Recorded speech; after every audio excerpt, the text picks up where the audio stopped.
All right. Welcome to another episode of That Dude Podcast with me, your host, Tom Byron. And That Dude Podcast is as always sponsored by Green Genie, greengenieNewYork.com, greengenieNY.com. Make sure you go to the site and buy some gummies so my sponsor gets off my ass, because last episode I failed to mention my sponsor, which is greengenieNY.com. Go there now. Okay. All right. My guest is someone that I've known for a while. And, she had a very big run in the late 90s, early 2000s. And we're going to catch up on what she's been doing lately. So without further ado, here comes Jewel Denial. Hey, Hello. baby. It's How nice you been? to be here. I've been great. I'm so happy to finally talk to you. I've seen advertisements of your new podcast when you did it with Christy. Christy. Yeah. I saw that and I was like, oh, cool. I'm so glad you're doing this. Yeah. I love Christy, and she was a great co-host, but a little hard to nail down. She's a very busy girl, and it's hard enough to book one guest. Then I gotta take her schedule into So it's easy for me just to do one-on-one. So here we are. She kind of held my hand in the beginning, till I got comfortable with it. She taught you. Yeah, she's good like that. So she is good like that. Yeah. So what have you been doing with yourself these past, I don't know, 10 years or so? 10. It's been a while, right? I retired in 2004.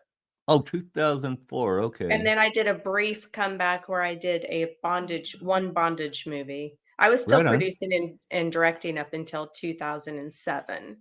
Yeah. And then I got pregnant, got married, raised a child. Right on. All that fun stuff, Oh, yeah. Life. It's called life. Life happened, and now I'm remarried and I am a commercial beekeeper.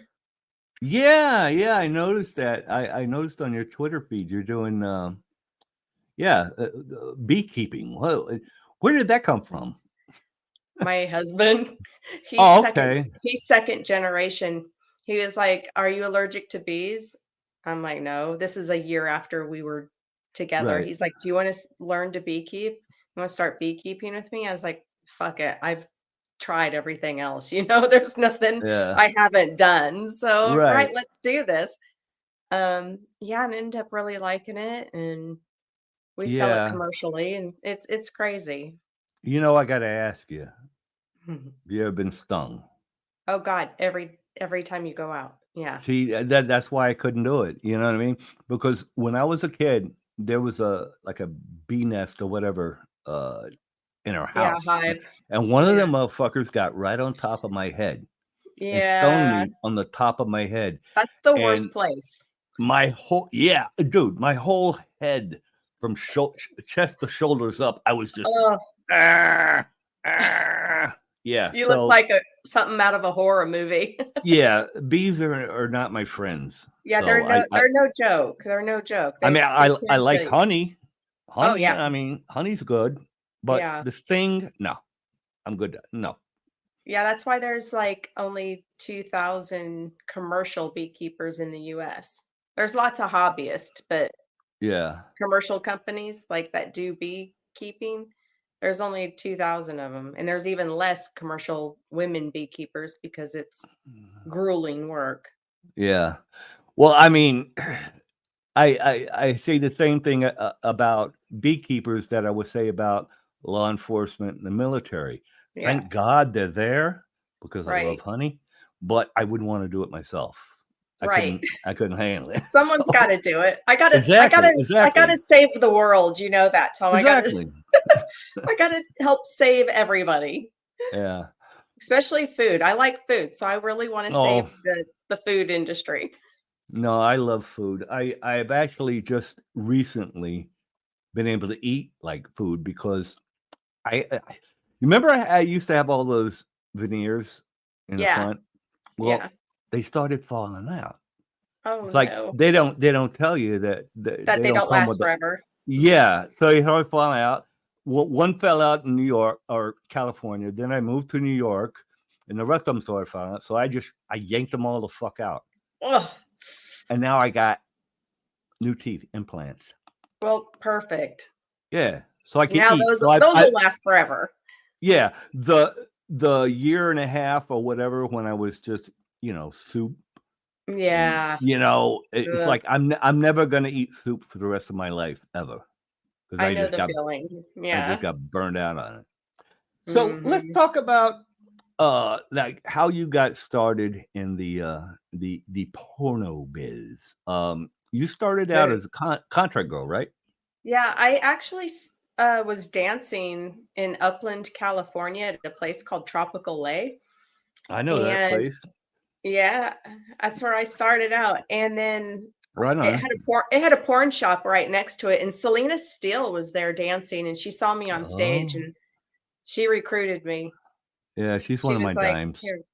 Yeah, she hooked me up actually with Clive McLean and all that. I did Yeah, magazine work first. right, right. Before I did anything adult. And then, then I shot with my first scene, I did 2 scenes in one day. One was with Ed Powers and one was with Peter North. Oh, that's a That was my pretty introduction into porn. I was like, "If I can handle one extreme to the other, I'm sure I'm fine. I'm oh yeah. probably cut out for this. I'm good."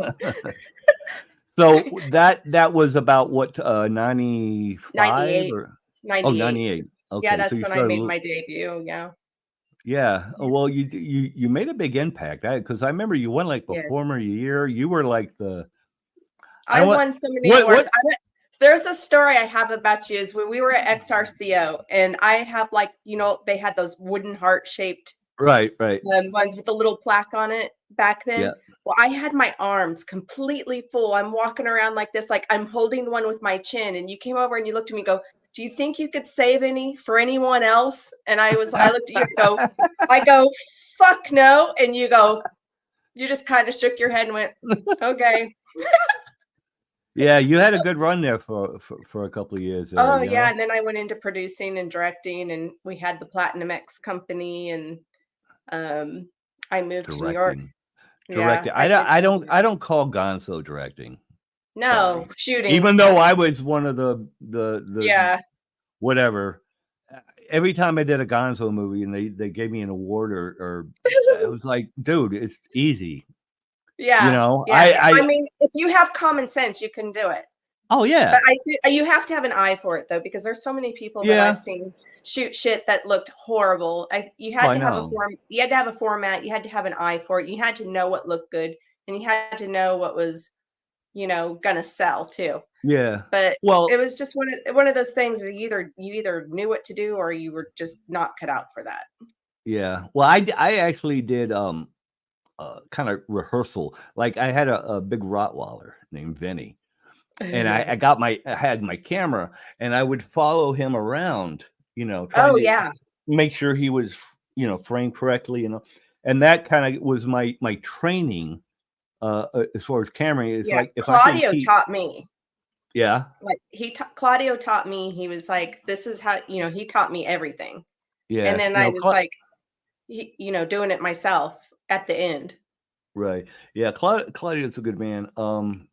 Actually, probably my I don't know as far as influence or whatever with Gonzo was Alex Drenzy. Did you ever Oh, meet Alex? I did, and it was, like, at Mhm. the very beginning of my career too. Yeah. Yeah, I worked for Alex a lot, especially in the early '90s. I loved watching you and, like, early stuff that you did. I love the roles, I love the look, the crazy, cheesy dialogue, the Oh, outfits. yeah. It was fucking fun, I loved those type of movies. I love doing, like, the feature whatever Oh, movies, but yeah. even going back further, like, when you pop up in a movie, I just, like those are the times when fucking porn was just evolving into Oh, yeah. something great, you know? And then I mean, Gonzo came along too, and that kinda took over because it was quicker, it was easier, it was to the point. yep. But I love doing features. Oh, me too. I mean, that's why I got in the business because I wanted Yeah. to be in big movies. You know, Oh, me when I too. was studying the biz, Yeah, everything was 35 millimeter. It was all features. It right. was all, going to this, Film. crossover. And Right, then yeah, and then, so I did a few feature films, but then video, uh, shot on video became a right, thing. You know what I mean? And then it became, okay, well, we can shoot a whole movie in a day. Why would right. we, Mess with that. Everything just Yeah. kept getting compacted and compacted and compacted and compacted into something smaller and quicker. And I don't think that was necessarily wonderful. I think when Jenna hit the scene with the high budget features, Mhm. like, I was part of that, the tail end of that. So Yeah, when I was with New Sensations, like, and I did Dark Angels, like that was a very high budget movie with special right. effects and stuff. And it won like every award you can think of. That's my old And neighbor, Nick. oh yeah, I He don't used to him and live I ri did go. he lived right up the street from me when I lived, in Granada Hills. Oh yeah, him and I he's what cost me my contract with New Sensations because him and I couldn't get along at all. Yeah. He hated Yeah. me and I hated because he was like getting, you know, I hate to say it, but he was doing casting couch type of shit and I called him out on it. I didn't like it that he was Yeah, I promising got you. girls to be in my movie and stuff if they did this. And I just thought it was tacky and I was like, fuck you. So we just didn't get along, but he made a brilliant movie. I mean, Dark Angels Yeah, was great. that's the thing. It's like sometimes the personality Right. isn't as good as the talent, Like, and he definitely behind had behind the talent. scenes behind the scenes, we hated each other, but in front of the camera, we were great together, you know what I mean? Because I did Uh, whispers and intimate expressions and the really big one, Dark Angels, like, we did some really cool and Electric Sex was another one. We did really cool movies. yeah. No, he's a very talented guy. Now, Dark Angels, what was that about? Was it about vampires or Yeah, it something? was a vampire movie. Yeah. Yeah, But and it that was was very kind of a mainstream. yeah. It was kind of a thing for a while in the 90s, I think, the Oh, vampire. vampire stuff just went crazy in the '90s. Yeah. Like, it was, like, all the rage, yeah. And in the early 2000s, up until, like, I think, like, 2004, 2005, like, everything was just vampire.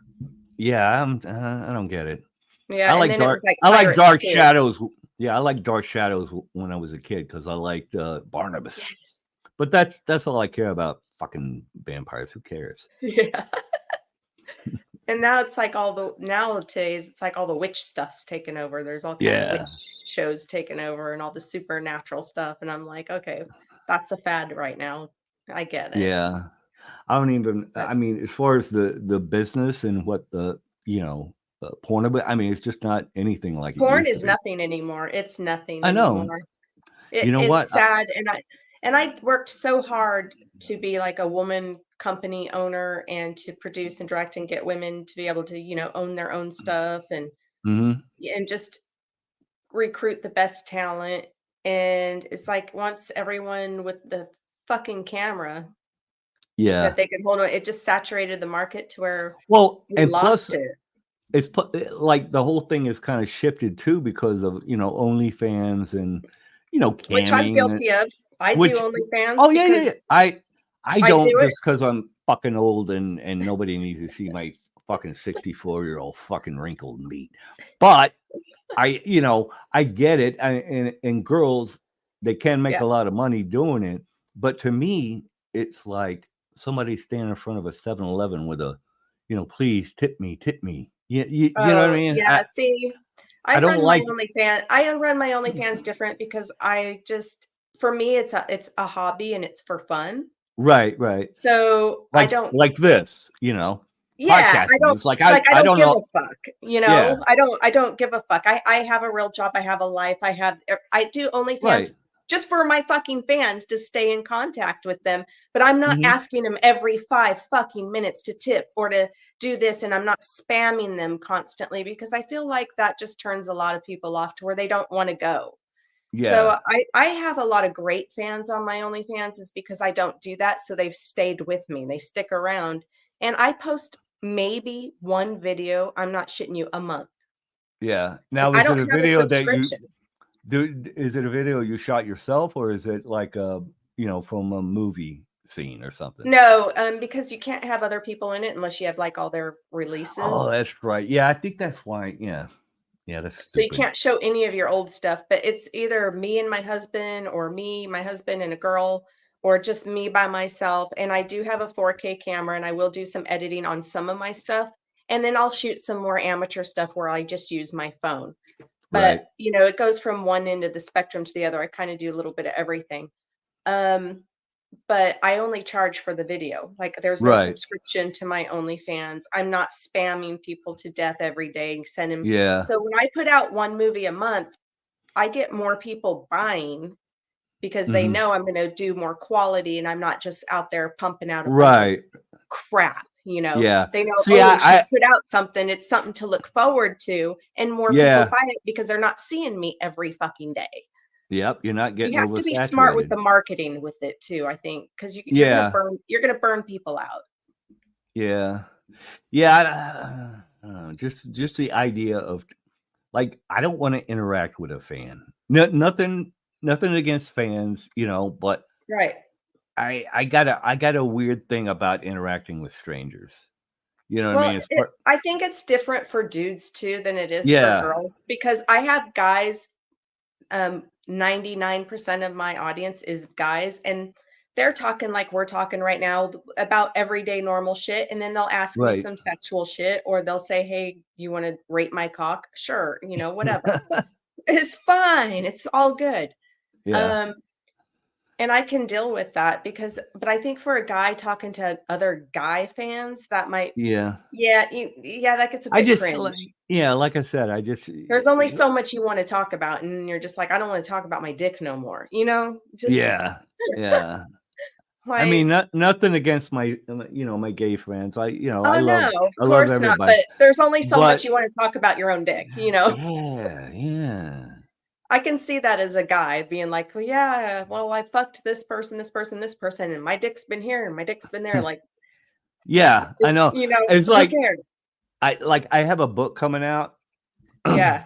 someday, uh, and I think, some people are gonna be a little, because it's not me just saying, "Oh, this girl was great. This girl, this," Right. it's actually a book about my life written by Mike Sager. It's not And an see, you need autobiography. that because now all your fans, they can just go and fucking read that and they get it all right there. Yeah, but it's not in the book. That's what I'm saying. Why? It's because, that's not what I'm interested in. I don't wanna talk Oh, about okay. girls But that you're I mean, you could. I could, but Eh, that's eh, yeah, yeah, yeah, I did it, it eh. was fun, and that's it, you But know? how much can you really talk about it to even make a book? Well, as You know far what as I the girl mean? I talk about I mean, I had no filter, I but we've been don't working, have I a think filter. we've I been never working had on a this filter. I was always very bossy and just kinda like I lived by my own terms in the adult industry, and I think that's why I didn't get ate alive, didn't get you know? ate alive, yeah, Yeah, I didn't get ate alive because I was just like, I held my own, I knew what I wanted, I had my goals, I knew what I was yeah, gonna do. I wanted to reach a certain level of, status. status and also professionalism Right, right, within the industry, and then, I achieved that, and I was like, "Okay, let's just keep." I was gonna be good producing and directing, and then all the fallout with the red light district and the owners from there, and it was just a shit show where I just, yeah, but it was also timing too, because by yeah, that it was time, the bad timing too. DVD market was starting to slide down Yeah, fast. and it was sliding down and everything was going to shit, and I was just tired at that point, and then I ended up getting Yep, pregnant, so it was just kinda like yep. it was Like, an yeah, easy fucking starting a new life type of new chapter. yeah. I mean, I had a company with, remember Frank Kresge, called Tom Yes. Byron Pictures. And that, like I said, timing. It's like the company was very successful. but the DVD market, it just started taking a dive. Right. And I didn't even know what to do because I'm like not tech savvy at all. So I wasn't one of these that was going to go set up some camming streaming service because I was like, what the fuck, Right. How do you even go about doing that? Back then, and it was all new and it was this technology. And then Yeah. Pornhub came along and just took everything and just gave it away for their membership. And there was like no control over anything with the streaming services because it was raw and new and people were just Yeah. fucking throwing it out there, But I'll and tell you this. it killed the market. It did. Yeah. But people don't know this, but like all that free content on Pornhub and whatever, it was all sold to them. Oh, I'm sure Yeah. because Yeah. my catalog, I never got paid for, but it Right. disappeared. Yeah. And it's all up on the tube sites. But people will So come I in. know it got sold off. I'm just saying, Yeah. like, but they buy it and then I know they buy it. I shouldn't say they Right. do it for free. They get the rights to it and then they stream it.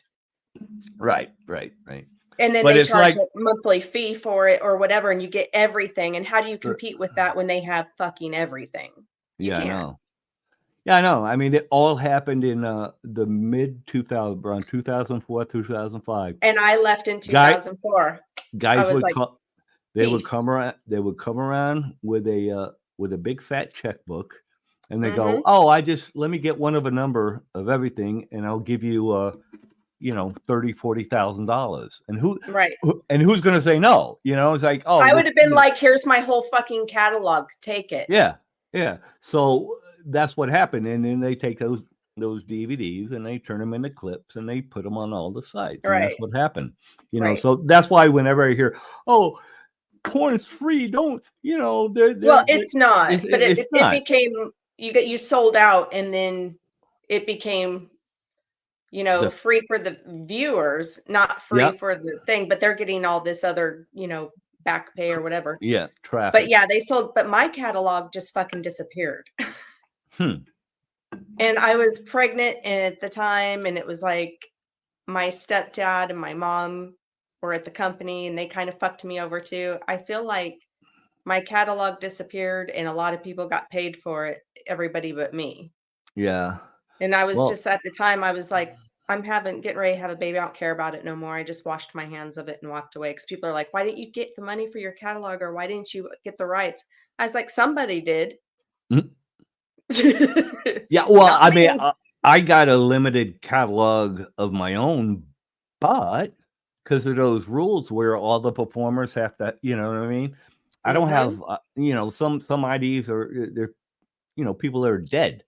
How am I going to get, how am I going to get a model release from somebody who's dead? Exactly. That makes no sense. So OnlyFans is tough because it has to just be all you. Yeah, when did that happen though? Was that a recent thing because of all the credit card companies and stuff? Yeah. Yeah. I started OnlyFans, because the credit card companies, because you had to have the ID and you had to make sure the person paying for it, was legit. And the ID situation is they don't want any kids on there at all. No, which I understand. I understand. And then the other performers, and they just don't want any backlash coming onto them to make sure someone was actually a willing participant. Yeah. So basically, I'm sitting on a whole bunch of content I can't do nothing with. So that's which awesome. sucks. Yeah, it's fucking amazing. Well, maybe I'll be a big. We didn't have everything on a fucking flash drive back then. It was paperwork, actual fucking paperwork. Yeah. I mean, I got the whole. Here's a catalog right here. That's it. I have a bunch of those in the basement too, and I'm like, they're in a box. Yeah. I think there's a movie down there that was never even released, and it's still in a box in the original tapes. Wow. It's just sitting there because everything kind of crashed and went to shit, and I was just like, I have all the original. They're on tape. It's just sitting downstairs.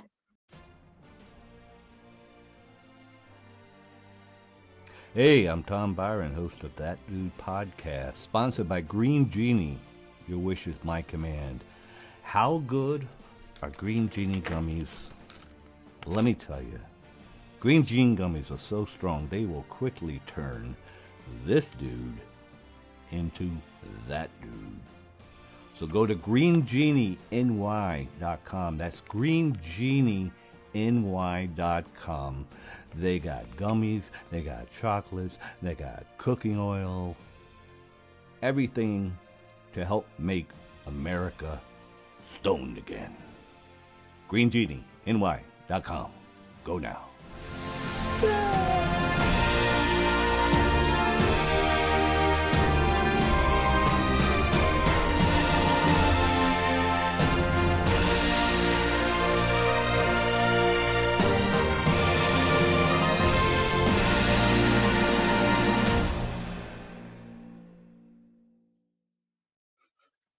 Well, hopefully this podcasting thing takes off because, you know, I mean, Hawk Tua's got a podcast. He's like number 2 behind Joe Rogan. I mean, it's, you know, 2 or 3 behind Joe Rogan, the Hawk Tua girl. That's crazy. It's amazing. Yeah. Good for her. So maybe there's $1 in this podcasting game. I don't know. No, I think she's cute as hell. Haley Welch. I thought it was fucking hilarious as shit. I watched that video and I about died laughing. I was like, she did not. I just like the way she talks because she reminds me of those girls that I grew up with in Southeast Texas. You know what I mean? They're just real cute, real kind of, you know. Fun. Yeah. Fun, don't give a fuck, zero filter, just having a ball. Yeah. So good for Haley Welch. Yeah, I saw that and I was just like, she's so fucking funny though. She is. Yeah. She's like really funny. And then she does a lot of good stuff too, because I know she donates to pet shelters. Yeah, to Paws for America or something like that. Yeah. So, yeah. I have a crazy thing that just happened is I'm in a video game. Really? The Kickstarter just came out October 1st, and they drew me in this game. It's called Mystery Kink, and it's like a Scooby-Doo parody video game, but it's like a puzzle game. So if you're 18 or over, you can play it. But it's got me, Nikki Huntsman, Blake Blossom, and you'll know this one, Kiki Adair. Oh yeah. Yeah, me and Kiki are in it. It's got like a legendary level, and that's where you come in. But now, it's got like topless stuff in it, and it's like it's so fun and it's so cool. And they do have the Kickstarter going, and people always ask where they can get autograph stuff of me because I don't go on tour anymore. I'm not out signing autographs and doing all that. But with this Kickstarter, if they pledge, I did sign a bunch of slicks, so they can get my autograph that way. Cool. So I just want to let fans know because they're always asking me where they can get autographs of me. And I'm not at the Exoticas and I'm not at the shows because I haven't done anything relevant and other than this video game in, 20 some years. Yeah. But it's crazy because I have a huge fan base still. Mm-hmm. It's amazing to me. Yeah. I love it. Yeah, I haven't actually been at a public porn function in well over 10 years, but I'm going to Exotica in New Jersey week after next. That's going to be exciting. I haven't been to one since I went in 2008. January of 2008 was my very last avian show, and then I got pregnant in February of 2008. Yeah, I'm only going because I'm driving down. I don't have to deal with an airport. So right, you're right there. So why not? Are you going there signing? And just going there to walk around, or are you? Doing I'm gonna sign. I'm gonna bring some pictures. I'm gonna bring my mic so I could maybe shoot an episode while I'm there. I'm gonna be James Bartley, right? Who? James Bartley, yeah. Yeah. He does the Legends booth. Right. Well, I'm gonna be at the Legends booth. Oh, okay, cool. Yeah. Cool. I know Ginger and Christy and Kiki have all signed for James, and he's asked me before too, but I wasn't within driving distance. Right. And I think it's crazy that nowadays it's so backwards. They expect you to pay for everything. Yeah. I was like, well, what? I got lucky in that, I'm kind of hooking on with James, but yeah, they want like $800 for a booth. It's like, man, I'm a civilian now. I ain't got that kind of money before. Same. I'm like, I'm working class now. I just, I don't do porn full time. I'm on Social Security, man. I mean, yeah, if you look back, it's like, oh, the money we used to make, but at least I did All invest the mine money well. we used to spend. Oh, yeah, I you mean, I had remember to. going to Atlantic City and just dropping like 3 or 4 grand like nothing, Oh, yeah, yeah. I but was more conservative with my money.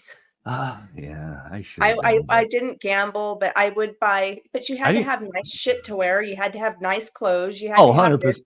you had to Yeah. spend thousands of dollars in clothing, but if you didn't, you made so much money, then you had to pay a shit ton in taxes, so it was like a double-edged sword. You Yep. had to fucking spend that money or you're gonna pay the government the money. I know. So I got a $1,500 Versace shirt in my closet right now that, I bought during that era, but yeah, right. I wouldn't Vintage spend it. shit now. Yeah, It's we're exactly. still but it held its value, so it was worth it. Yeah. I don't know. Well, the last time I wore it was in a sex scene with Sasha Grey. So So, you'll definitely be able to if you ever ma wanted to sell it just for that factor. yeah. Well, I put it up on eBay, but I didn't get any response really. Maybe I Well, asked the too much money. economy's kind of tough right now for those type of items. I did sell my awards though about My a year, my couple of years ago. ex-husbands took that shit for fucking trophies of their own. Yeah, but I sold mine. Guess how much I got for them? How much? 10 grand. Are you shitting me? There was a collector in Minnesota. Actually, I had posted a picture of the awards on Facebook, right? You're right. And I started getting hit in my DMs. It's like, hey, do you ever want to sell it? Blah blah. So I actually had a bidding war from between this guy in Germany and this guy in Minnesota, and the guy in Minnesota won out, mostly because I didn't have to deal with all the foreign wire transfers and shit like that. Right. But yeah, the guy in Minnesota outbid the guy in Germany, so he got all my trophies. I had like, I don't know, 30 or 40 trophies and they're all gone. The only one I had was my Performer of the Year trophy, and Mhm. Scotty Schwartz has that because I gave it to him to keep in his keepsakes. Scotty. Yeah, I gotta have Scotty on this show. Oh, But fuck yeah, for it's sure. like every time I do an episode, it's like something comes about. Oh, I gotta get them on the show. Oh, I gotta get them on. Yeah. Yeah. Yeah, Scotty, he's got that. I gave it to him. I was like, "Keep this safe for me. It's yours. You can have it because I know you'll treasure it and you'll." And he's got it in his china cabinet in his living room. Right But on. Scotty and I have been like really good friends for 25 fucking years. He Yeah, and shot that's my first movie with Ed Powers, and that we've been friends ever since. he was what, the cameraman? Yeah, Right on.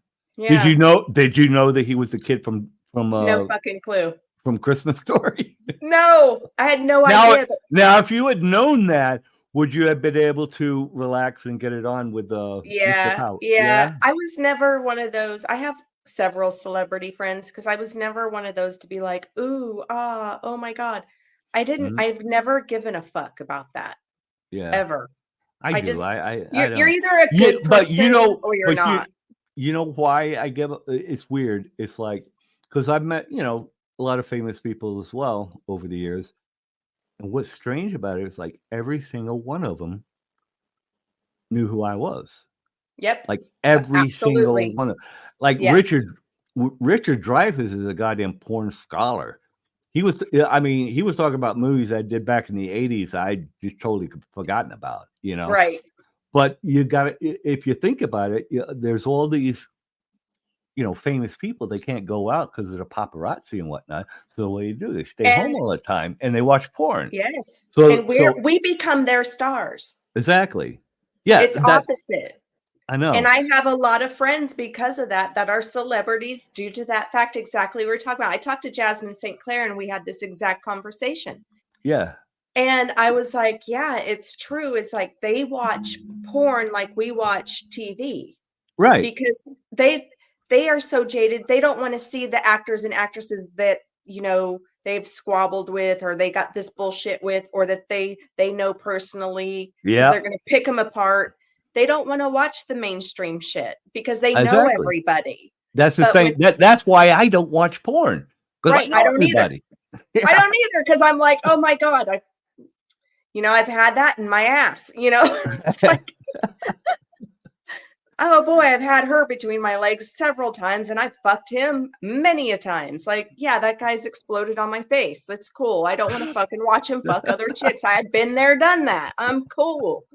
Like, but it's definitely the exact same thing. And Yeah. they get to the celebrity status, they just don't give a fuck about Hollywood movies and all that. They watch us, and we become their fucking celebrities. Yeah. And it's But it's wild. still It's fucking bizarre to me wild. when that happens. It's still bizarre to me. Like, I'm sitting there having a 45-minute conversation with Richard Dreyfuss, and I'm going like, this is a guy from Jaws. This is, I'm Yeah. thinking, What the fuck?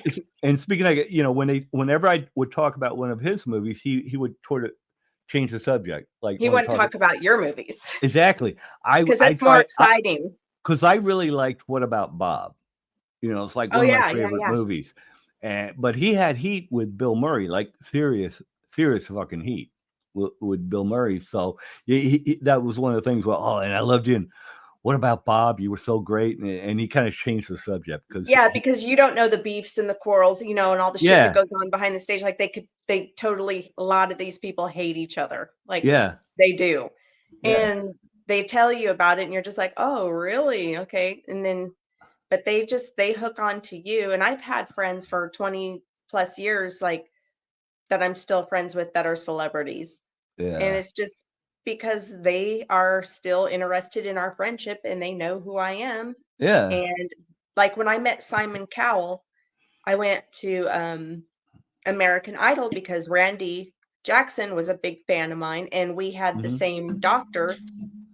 And Randy told the doctor to tell me if I wanted to go to American Idol, he'd get me tickets. Well, I ended up going, and then I got backstage passes. And as soon as Simon Cowell saw me, he dropped to the floor, bowed down, and was kissing my feet and like doing the worship symbol to me.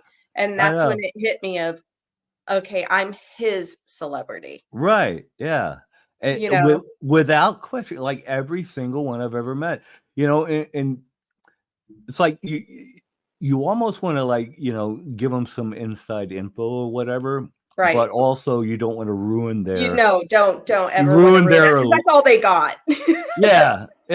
It's like, oh, this girl was so, and you had that anal scene with her, and it was so great, but I leave out the part where, but she had a little bout of explosive diarrhea, and in the middle of it, and we had to clean up. Middle of it, 45 minutes later, we got back to it. Yeah, I'll leave out that part, Yeah, because then it's just not sexy. Yeah, I don't want to ruin the illusion. Right. No, you can't ruin the illusion. Yeah, I hold tight to that. I don't ruin the illusion unless they ask. Now they'll ask, was there any mishaps or anything like that? And I'll be like, well, there was this time, where I got shit on using a strap on with so-and-so, and it was fine. Ew. It's fine. Ew. It happens, whatever. It's like, I was talking to another porn star. It's like porn sets have a certain smell to them that no one else would understand. I could walk into a porn set and know, blindfolded, and know it was a fucking porn set by the minute I took a whiff of the room. Yep. People don't get that either. Lube and booty juice. Yeah. Lube, ass booty and lube and spit. And maybe a little, just a hint of Clorox. Yeah. Yes. Oh God, and some Axe, because when that Axe stuff came out, that was like a thing too. What? Axe cologne, that shit that guys would spray on them before. Oh, I thought you were talking about like ecstasy, like drugs. No, like I remember like the Axe spray, like guys smelling like that, lube and ass. You just like, I'm telling you what, I could walk into a room and tell you exactly what's going on in that room blindfolded. Just I've never used Axe. Does it smell any good? Is it, It's all right. But I remember when it first came out, like it was towards the end of my career, like the guys were going crazy for it. Like it was like spraying it down there and spraying it, It wasn't bad, but it was like whatever. Cool water. Remember Cool Water cologne? Yes. Yeah, I like that. But I wasn't really a cologne guy. Yeah. I got a nice natural funk. Yeah. I was never like a heavy perfume and all that body spray, because that was another thing too. I'd walk into porn sets and the girls would be spraying the Victoria's Secret, shit, Bath and Body stuff, that spray all over the place, and you'd be. I will say this: I was a fan of it was called Poison. Oh yeah. Yeah, I like Poison, but that's real perfume. Yeah. Like, yeah, when I wore perfume, I still have bottles that are 25 years old of like Burberry, and I have Poison. You were just like, yeah, because all you need is a dab, and that's exactly. That's why I still have it. You know what I'm talking about when people are like, oh yeah. And then you're like, ugh. Like I remember walking into some porn sets, and they've got the girls are like covered in this spray, and just being like, okay, we got to fumigate the room for 5 minutes before we can start, so nobody chokes. Yeah, like I'm not a fan of too much perfume. No, it's crazy. So you lived down Georgia way, around that? Yeah, that area? I actually just barely missed that hurricane. I'm in I'm in the Appalachian Mountains on the North Carolina and Georgia border.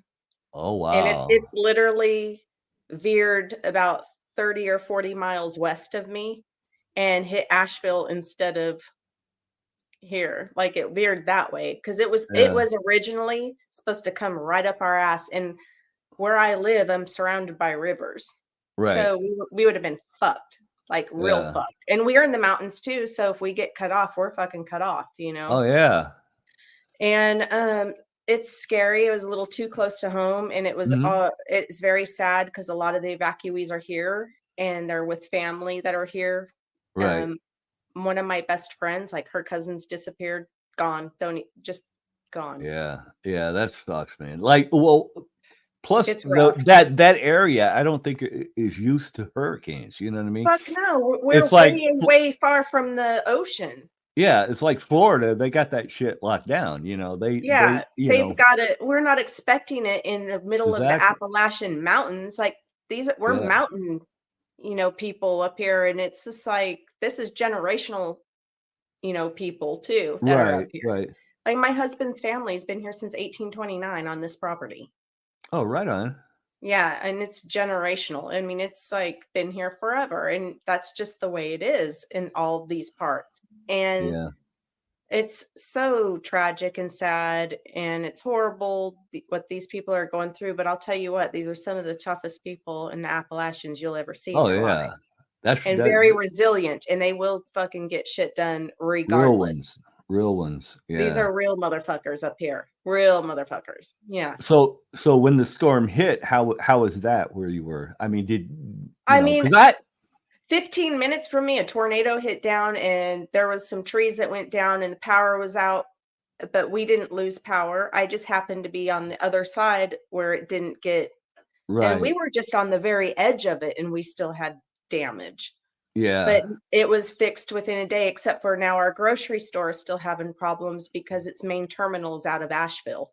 Right. So we had to, this is another thing, this cashless society thing is unrealistic because in these type of communities, when you only have 1 or 2 grocery stores and their main terminals in Asheville, and they can't run credit cards or debit cards, and people need to get food and stuff, you had to have cash.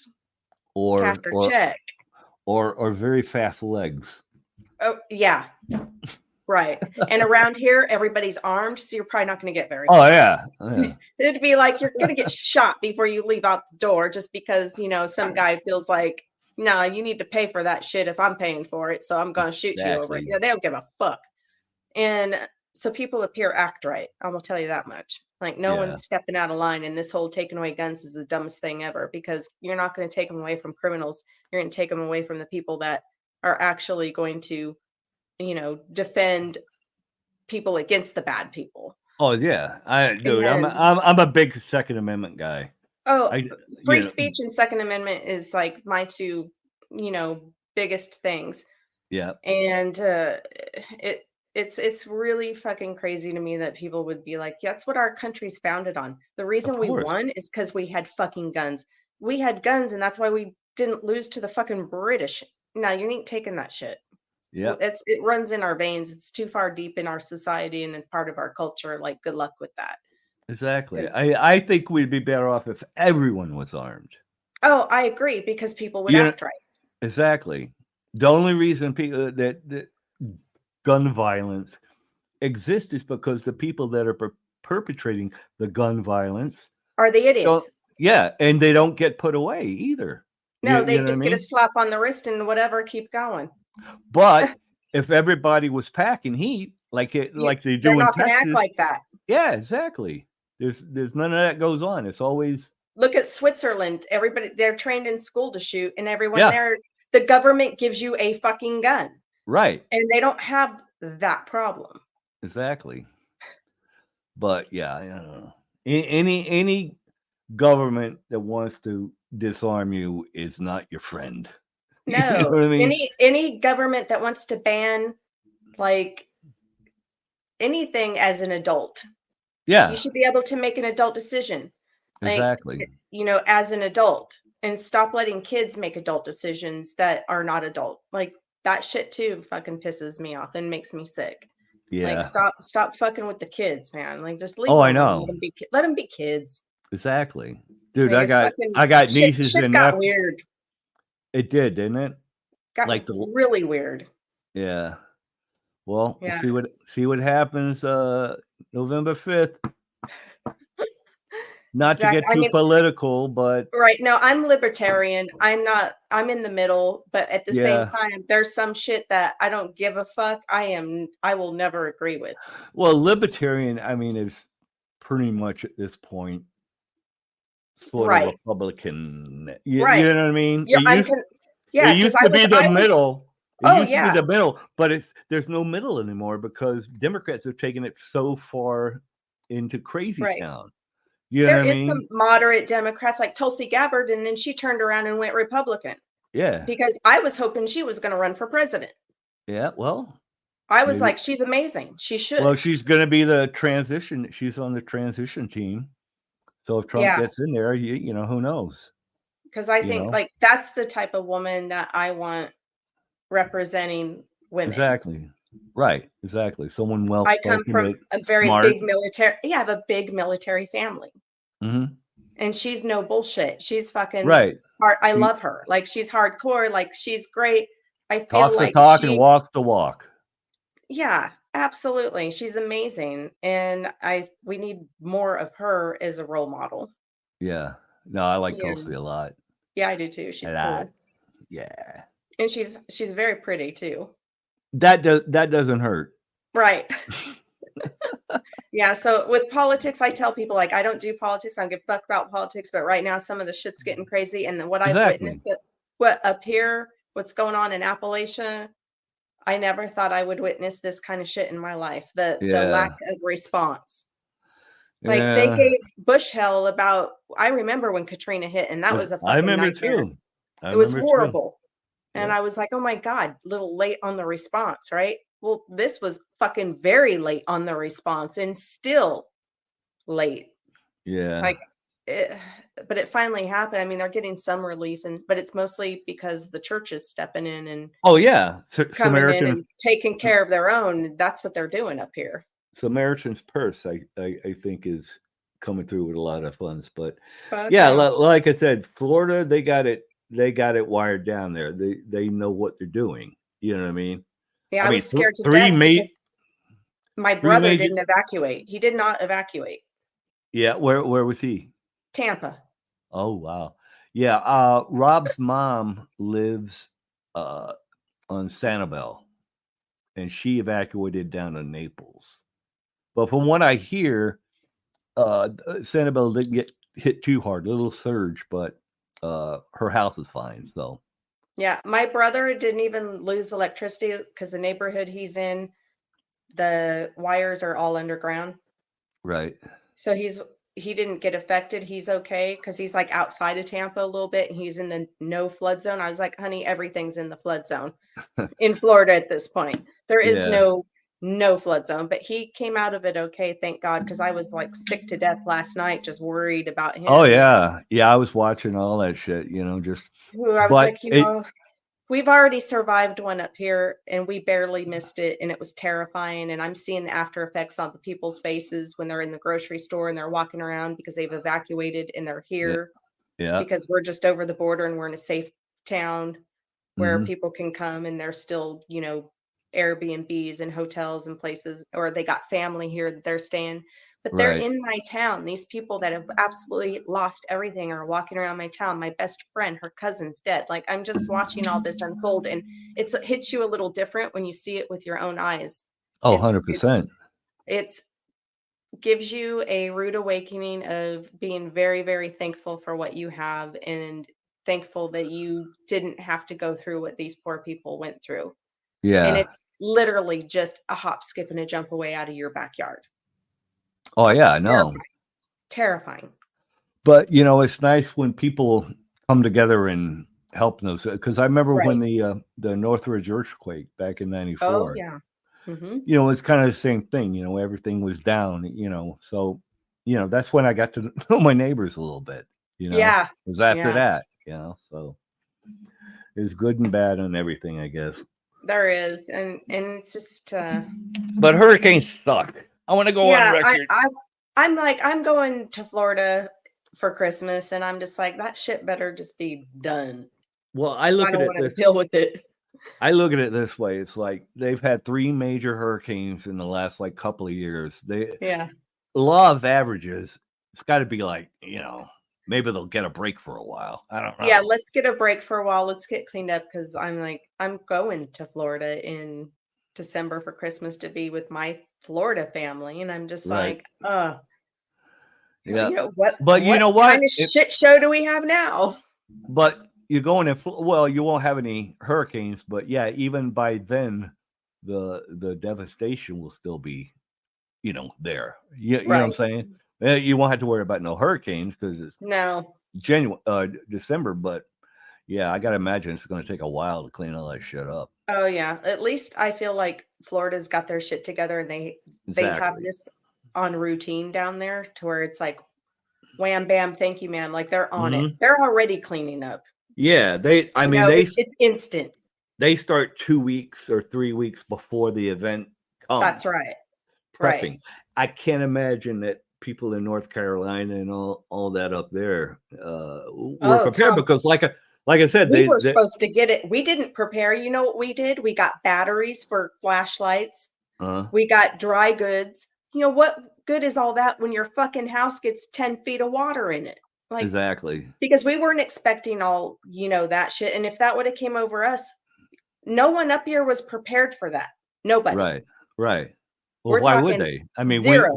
when do hurricanes ever hit, that area of the Not with that country? amount of water. It's Exactly. crazy. And it just swallowed the mountain and it swallowed everything around it. And it's like there is one school in North Carolina that's missing over 100 kids. Mink, yeah.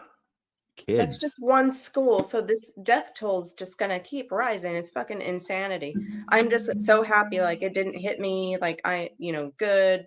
I'm very Yeah. thankful because like it was just one of those I feel like once in a lifetime weird Right. 100-year storm event type thing. Mhm. Like it was just insanity. They'll be talking about this in the books for a long time. Yeah.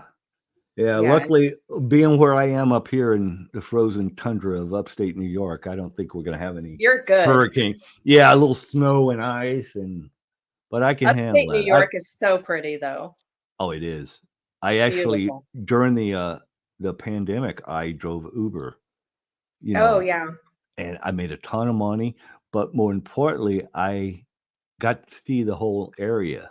Oh, yeah, for sure. And yeah, you're right, man. It's some really picturesque shit up here. It is, it's gorgeous, and I feel like Yeah. that's what it's like too where I'm at in the Appalachian Mountains, like, people don't realize, "Georgia? Mountains? What?" Like, no, there's Appalachians are in Georgia, Oh yeah. and it's beautiful. My mom was from Georgia. Oh, Uh, yeah, which part? I think she went to college in Toccoa, Oh, yeah, that's not but far from me. yeah, she went. Remember Waylon Flowers, the comedian with the Madam puppet? You're probably too young to remember that.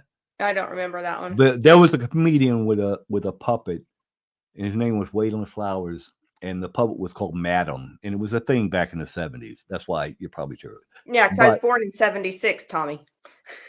Yeah, right. So around when you were born, this is when this guy was hot Right. or whatever. But him and my mom were like, what do you call it? They went to the same school together. Like friends or colleagues. They were at the same college. Yeah. So that was her brush with fame. But I still got some relatives out in the Augusta area. Oh yeah, they got hit hard by the hurricane. Augusta did. Yeah. So, but yeah. But we just keep trekking on. What are you going to do? I mean, life is life, and you and I are civilians now, so it's a whole other world, and people don't understand how difficult it is to go from rock star life to civilian life in a blink of an eye. Yeah, it was really rough for me in the beginning, like around 2013 or whatever. It was rough just because the business was transitioning, right? And I couldn't find a place for myself in it, right? So yeah, I went through like a kind of a like, what the hell am I going to do with my life kind of thing, you know what I mean? Right. Mm-hmm. But as the years have gone on and everything, I've adjusted a little bit better. It's like life. Yeah. I tell people leaving the porn industry is like leaving the military. Yeah. Because you get into civilian life and you don't look at you don't look at the world the same. Yeah. Because you lived in a different world for so long, like reality seems. Yeah. Well, to me, it was foreign for a long time for me. Like I had a very weird adjustment period. And then all of a sudden, like, oh, now you're going to be a mom. Like, what? Yeah. Like, okay, fucking, all right. Jewel denial no longer exists. Now I'm just mom for the next 15 fucking years, Yeah. Yeah. Fucking life. But, I don't know. We all gotta grow. But the thing about with the porn thing, it kind of keeps you sheltered. I met the most coolest and most honest people I have ever met in my life in porn. Oh, 100%.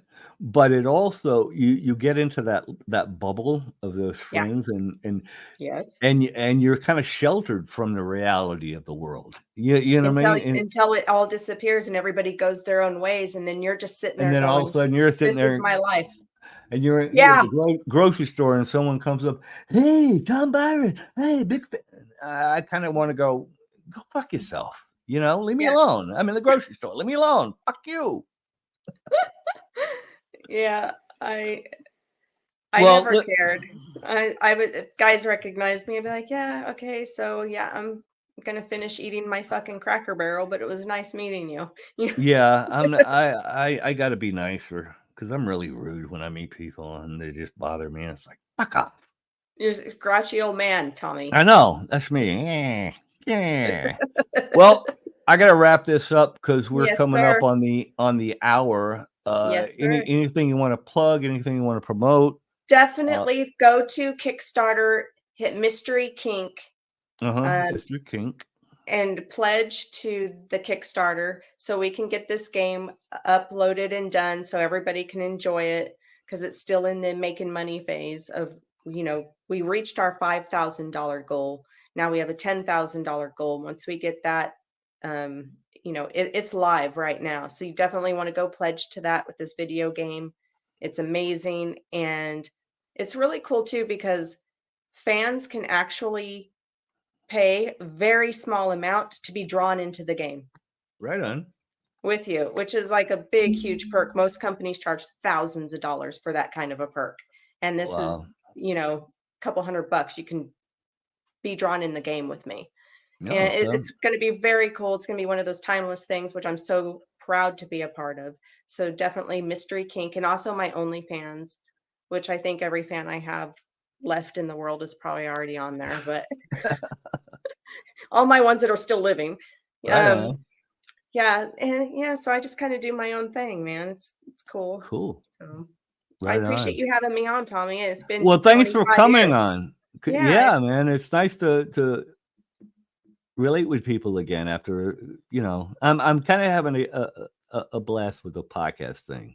I hope you find your calling and this is it, and this is like something that you really want to dig your heels into because I think you'll do good with it.